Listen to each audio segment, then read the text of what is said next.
wish the ring had never come to me. I wish none of this had happened. So do all who live to see such times, but that is not for them to decide. All we have to decide is what to do with the time that is given to us. So, the Lord of the Rings trilogy was released 25 years ago, and I've never seen any of them. This trilogy is said to be one of the best out there due to the character development and storytelling. And today I'll be watching and reviewing this trilogy for the first time, deciding whether these films are worth watching or are overhyped. Hello guys, my name is Joe from Frame by Frame News, where we discuss everything film and TV. Now, the reason I've never seen these is, to be honest, I don't know. I never really had an interest in them as a kid, and I've wanted to watch them for a while now after hearing how good they are. I obviously know some stuff of this trilogy, like characters in the ring, but I know nothing about the story elements and what actually happens, so I'm excited to watch these. Now with that said, let's start Lord of the Rings, Fellowship of the Ring. Okay, so I have finished Fellowship of the Ring, and it's very good. The Fellowship of the Ring follows Frodo Baggins, who inherits the One Ring from Bilbo, and learns from Gandalf it must be destroyed to defeat the Dark Lord Sauron. On their quest, they are first pursued by Nazgul. Frodo escapes the Shire with Sam, Merry and Pippin, meeting Aragorn in Bree. A council governed by Elrond decides the ring must be taken to Mount Doom, and the Fellowship is formed. The group attempts to cross the Misty Mountains, but is forced through the dangerous mines of Moria. In Moria, Gandalf falls into an abyss whilst battling a Balrog. After passing through Lothlorien, the group is attacked by Uruk-hai. Boromir dies to protect the hobbits, and the Fellowship splits. Merry and Pippin are captured, whilst Frodo and Sam head to Mordor alone. I'm gonna be honest, I probably messed up most of those names, but you know, oh well. I do have a couple of things wrong with this film, but overall it was great. Just to say, I did watch the extended versions of all three films, so if I say something only in these editions, that's why. Starting with the first half of this film, I think this is a great start to the trilogy. At the start there is this big lore dump, which I would say dragged on a little bit, but apart from that it was interesting and sets up the later plot points. The introduction of the Shire was honestly great, and I just love the setting and dynamics the characters had with each other. I knew of Bilbo Baggins, but I didn't know about how mad he goes, like that was just crazy. I think the setup of Frodo going on his quest was really well done, as it felt very tense and Gandalf was just so good, like Ian McKellen did such a good job with him. Merry, Pippin and Sam are probably my favourite characters, as I just love the sense they give to this film, like it's very comforting. To be honest, all the characters are done so well, and they don't waste any of their screen time. Aragorn was an unexpected surprise for me, as I just found him so cool. My only major complaint about the first half was that it felt very repetitive during the journey parts. And this also was a bit for the second half, like they would just be travelling and then stop somewhere for character development or to learn something, and then be on their way again and then stop somewhere and so on.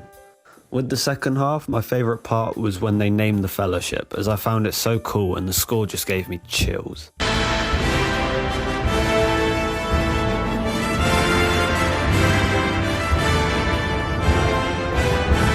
Gimli and Legolas were great additions to the group, and I actually found myself intrigued by Boromir, who is most likely played to be disliked by Sean Bean, but I did really like his character.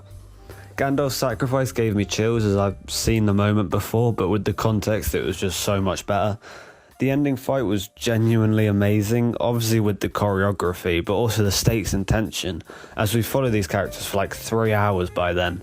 This is where I truly loved Aragorn, and Boromir's redemption just worked so well, making his death much more emotional.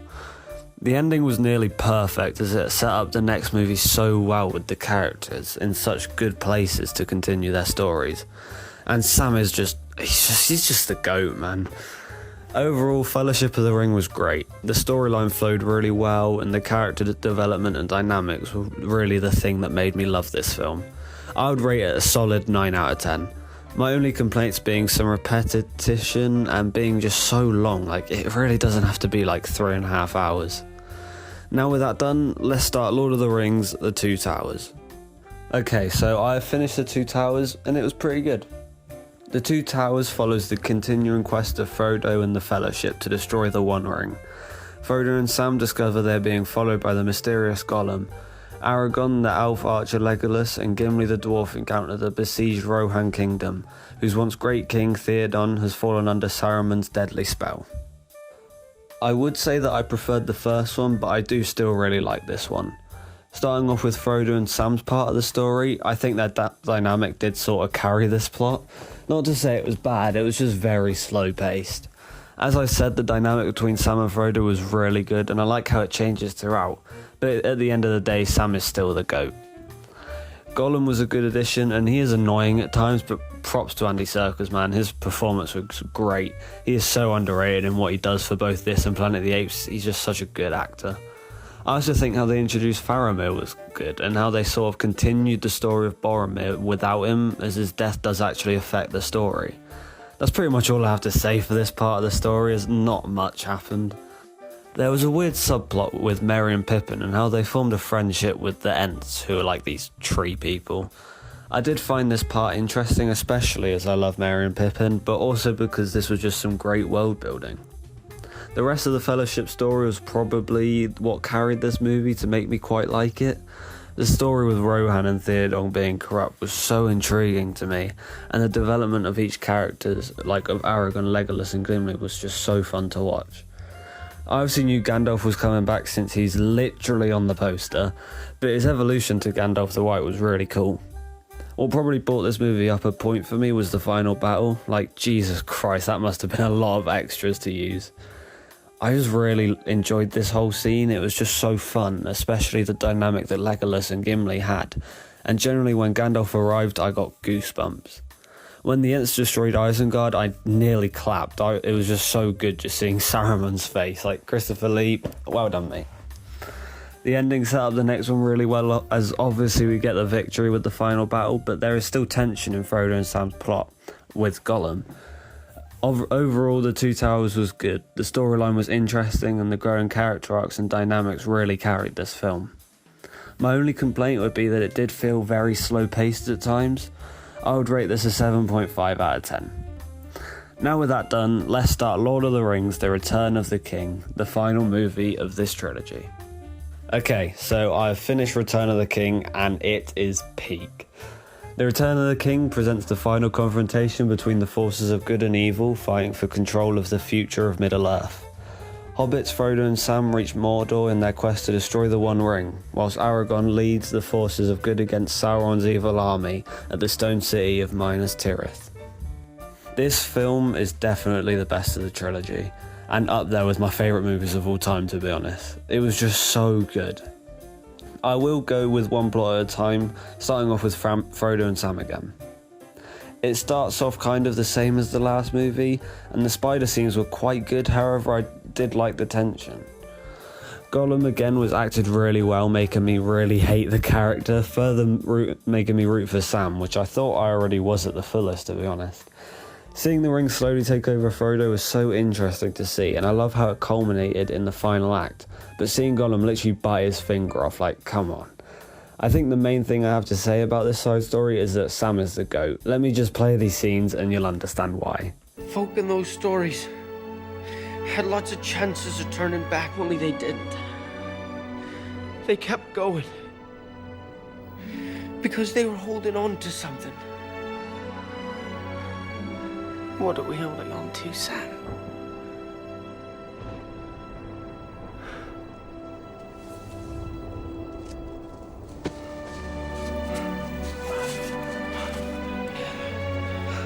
That there's some good in this world, Mr. Frodo. And it's worth fighting for. Then let us be rid of it. Once and for all. Come on, Mr. Frodo. I can't carry it for you, but I can carry you. Come on!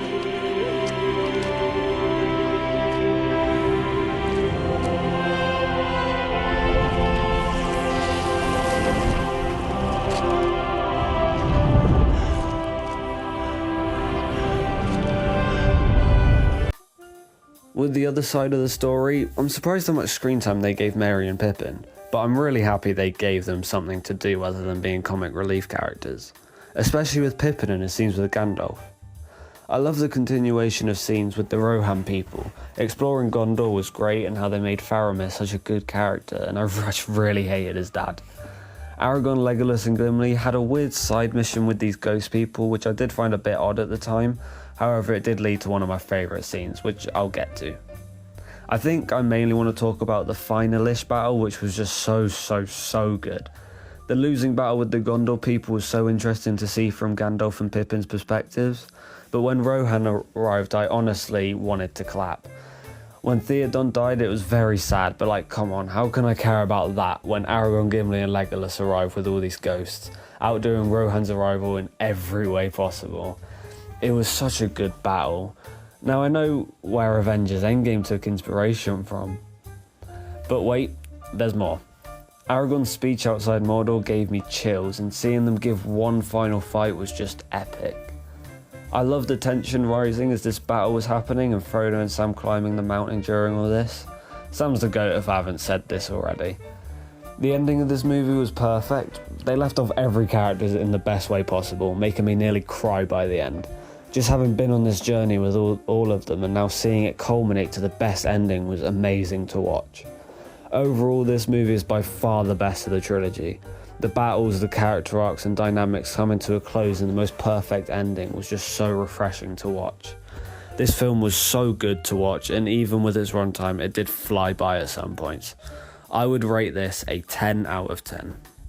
Now with that done, I have finished the Lord of the Rings trilogy. Overall, this is definitely up there as one of the best trilogies of all time. Each film is great in its own way, and just seeing these characters develop really made it worthwhile. We really don't see many movies like this anymore, where they put so much care and effort into it. All I'll say is well done, Peter Jackson. Now to answer my question from the beginning, this trilogy is not overhyped at all and is so near perfect, like definitely worth watching. To anyone who hasn't seen it, watch it.